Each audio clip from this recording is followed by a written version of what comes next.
Imagine facing a challenge so big that giving up seems like the easiest option.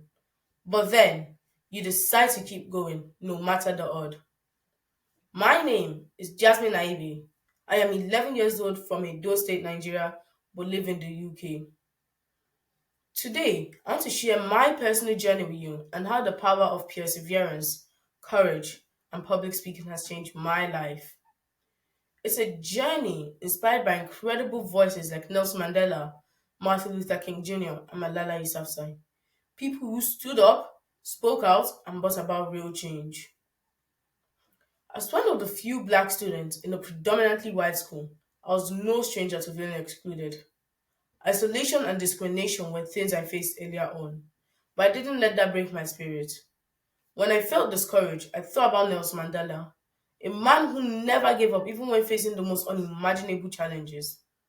He fought for equality and freedom and persevered even when the road ahead seemed tough. He became my source of strength.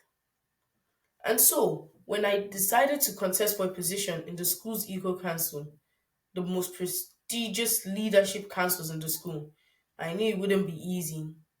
I had only been in the school for 3 months, and by popularity, I stood no chance. But I didn't let that break my spirit. Oh no. I had to remind myself this was my only opportunity. It was my final year, my only shot. So, what did I do? I volunteered to be a play leader, helping younger students play safely during their playtimes. It was so nice to see them collaborating with other people to do the puzzles that they were working on. I initiated the Save Your Energy campaign, going around telling people to conserve their energy and avoid waste. I even organized my team to pick up litter around the school's environment, keeping the school's area clean. Slowly, I began to make a difference. Slowly, I began to get noticed. Not because I was popular, but because of the impact I was making. And so, finally, when the day of the contest arrived, I woke up full of excitement. I got ready, ran downstairs, had my breakfast. I went out. My dad was waiting for me right there. But then, disaster struck. My dad's car wouldn't start. The battery had died. Or how I could feel my heart sinking, the tears, all the tears welling up in my eyes. I could barely see anything, it was so blurry. And in that moment, I had a massive meltdown. Hot streaming tears rolling down my cheeks while I was looking at the ground. I remembered Nelson Mandela's resilience. I wiped my tears off, ran to the garage, looked for my old scooter. I found it. There it was. The only solution to this problem. I dusted it off, put my raincoat on, and rode almost 1 mile to school in the rain. Phew, I made it just in time. 6 minutes before the contest started. My leg was still aching from how long it had been on the scooter. I was still panting from the ride. When it was my turn to speak, the words had gone out of my head. I was shocked. What do I say? What do I start with? But then I remembered Martin Luther King Jr., a man whose speeches moved millions of people. He gave me the strength I needed.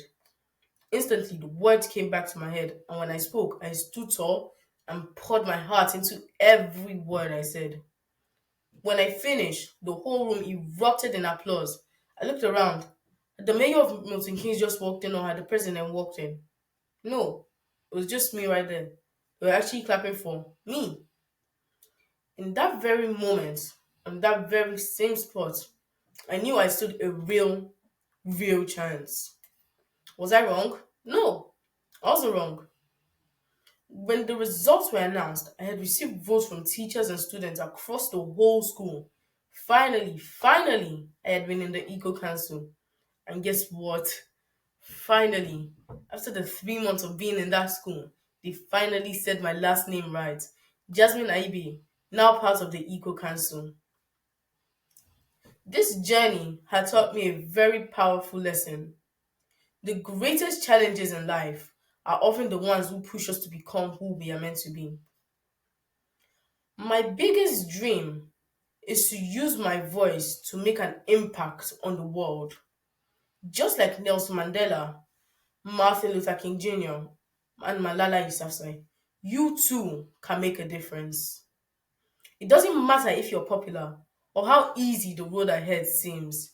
It's about willing to speak up for what you believe in, even when it looks like the odds are stacked against you.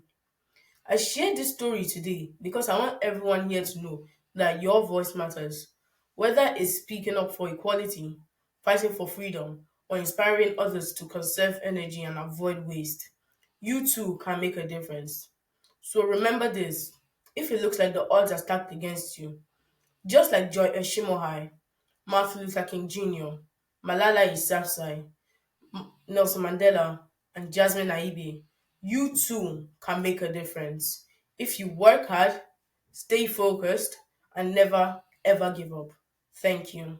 Exposing the secret in great speaking starts now. Great speakers are made, not born. Embrace the journey, hone your craft, and let your voice inspire. This is Speak to Inspire, where your transformation begins.